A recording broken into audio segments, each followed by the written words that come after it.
May salikid. Ay, hirap na banggitin na basta ayan. Hey everyone. So, let's do my skincare routine kasi naalala ko, mayroong nag-a-ask about ano yung next ko naman daw na i-vlog at skincare routine. Naalala ko yung friend ko dito sa Facebook, nagsabi yung ganun. So, yeah, binigyan niya ako ng content. So, ang tagal na nun, ngayon ko lang siya naalala. Last week pa yata. So, ngayon ko siya naalala na gawin kasi mag-skincare ako. So, ang ingin nila sa labas. So, sorry guys, bear with me. So, yeah, let's start. Yung ginagamit kong facial wash or panghugas ko ng face, etong Kojic. Etong Kojic na binibenta ko. This is 240 pesos per kilo, guys. Pero, nagbibenta kami ng half. Actually, available din siya sa Santa Fe kasi yun yung malapit. Alam kong malapit. And then, ito, or minsan, nagka-facial wash ako ng ng mild. Yung facial wash na ginagamit ko, eto, papakita ko sa inyo. Ito yung isang facial wash na ginagamit ko. Why? Actually, dalawa talaga yung ginagamit kong facial wash. Again, why? Kasi, inaano ko siya, ina-alternate ko siya. Para, eto kasi for whitening. Eto for brightening. Wala lang, magkaiba kasi siya sa paningin ko. Ay, sa pananaw ko. And, ang ano pa kasi dito, sabi sa akin ng derma ko na friends, hi doc, ano siya, ang sabi kasi nila, dapat at least parang 6 months or 3 months, nag-change na kayo ng skincare nyo, kasi, baka daw, yung bacteria sa face, parang nahihiyang na sila dun sa ginagamit. So parang nababali, wala na siya. So, yeah, depende pa din yun sa skin type nyo. Kung anong skin condition na meron kayo. Pero ako kasi ginagawa ko na. Ito na siya. Salitan, minsan ito sa gabi, pero ito taga usually sa umaga. Gabi, umaga, gabi, umaga. Bakit to gabi? Kasi, Kojic to guys. Nagdo-dry to. Pag ginamit mo to ng umaga and then lalabas ka, baka, masunog yung face mo or whatsoever. So, better to be safe than never. Ganon. And now guys, for the toner, again, dalawang klase yung ginagamit kong toner. Pero same brand lang. Itong Celatec na hydration and itong Celatec na brightening. Depende din sa mood ko, pero anything naman. Pero basta lagi ko siyang pinagkaiba kasi magkaiba to ng magkaiba sila ng ingredients. So, yeah, pag ito yung ginamit ko, hindi manghihiyang yung bacteria sa face ko. Kasi sabi daw nila, yung face ko talagang may bacteria na siya. Parang may nakatira na sa face natin. Parang ganon. Basta yun na yun. Ang hirap niya explain basta yun. So, pinag-iiba-iba ko siya. Kasi nga moody rin naman ako. Charot. And again guys, eto, mura lang to. As in, mura lang to. Ito yata wala pa tong 100 pesos. Eto nasa 130 pesos. So, mura lang yung mga ginagamit ko. Skincare, lahat ng skincare ko is affordable. Believe me, affordable lahat. Dahil naghahanap ako lagi nung affordable na, but at the same time, maganda yung performance niya sa face ko. So guys, nakapag-toner na kasi ako. So, pupunta tayo sa serum. This is my Holy Grail serum. This is from iWhite Korea. Itong Glow Booster Vitamin C serum. Ang ganda nito sa face. Like, nung nag-Thailand kasi ako, nasira yung face ko. Like, super nag-dry siya. Ito yung nakagamot. Silang dalawa ng niacinamide ko.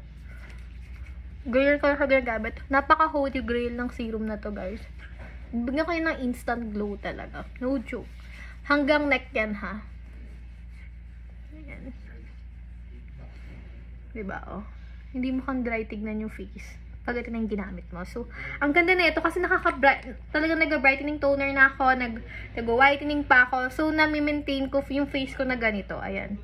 Actually, hindi nga siya goods ngayon eh. Kasi, yun, may ganyan ako. Meron akong kinalkal na blackheads. Kasi pakailamera ako ng face. So, yeah. Ito yung Holy Grail serum ko. And for me, ito lagi yung nag-heal ng face ko. Together with this one. Etong Dr. Sensitive, niacinamide salicylate. Hirap na banggitin na basta ayan. Serum to ng niacinamide na may 5%. Ganyan. Etong dalawa, ganda ng combo. Eto guys, sobrang mura lang neto. Etong ganito kalaki. 240 pesos. Tapos eto, 80 pesos plus. Ito, pwede kayo may trial pack neto. Yung trial pack neto like 24 pesos lang. Tapos ito yung trial pack niya. Pero ito yung lagi kong binibili. Kasi nagtitipid ako, be. At saka yung ano niyan, yung malaki kasi niyan, parang hindi siya ganito, oh. Mamaya, wait lang.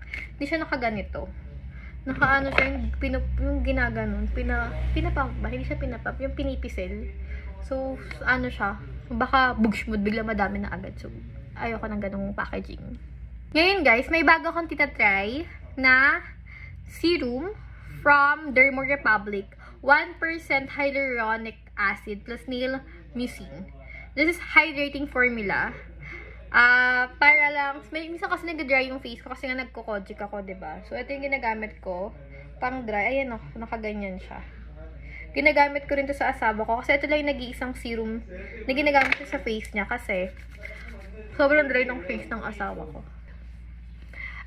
Itong serum na to, magkano ba to? Like, nasa 230 to 50.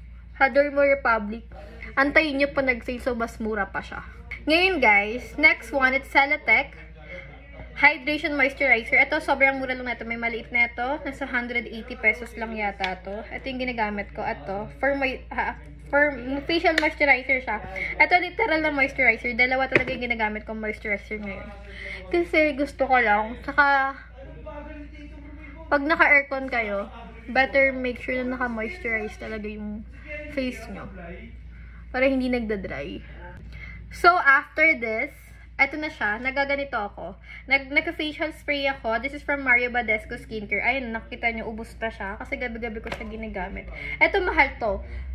600 pesos to. Para sa akin kasi mahal na yung 600. Basta ilalagpas ng 500 pesos, mahal na yun.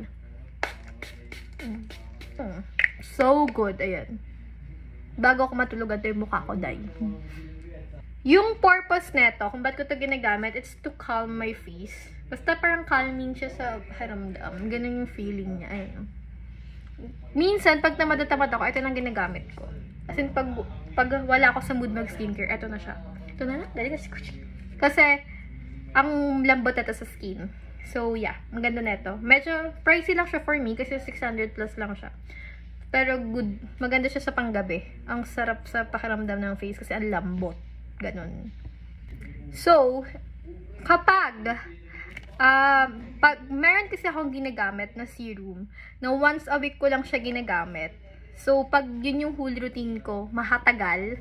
Kasi, meron akong minsan ginagawa na after this thing, magka-facial mask pa ako. Pero kasi tinatamad ako mag-facial mask.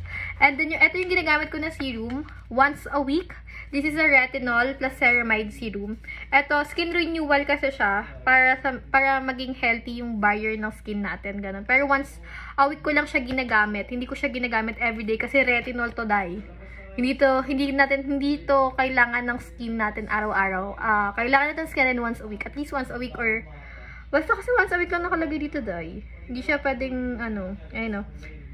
Start using 1 to 2 days a week.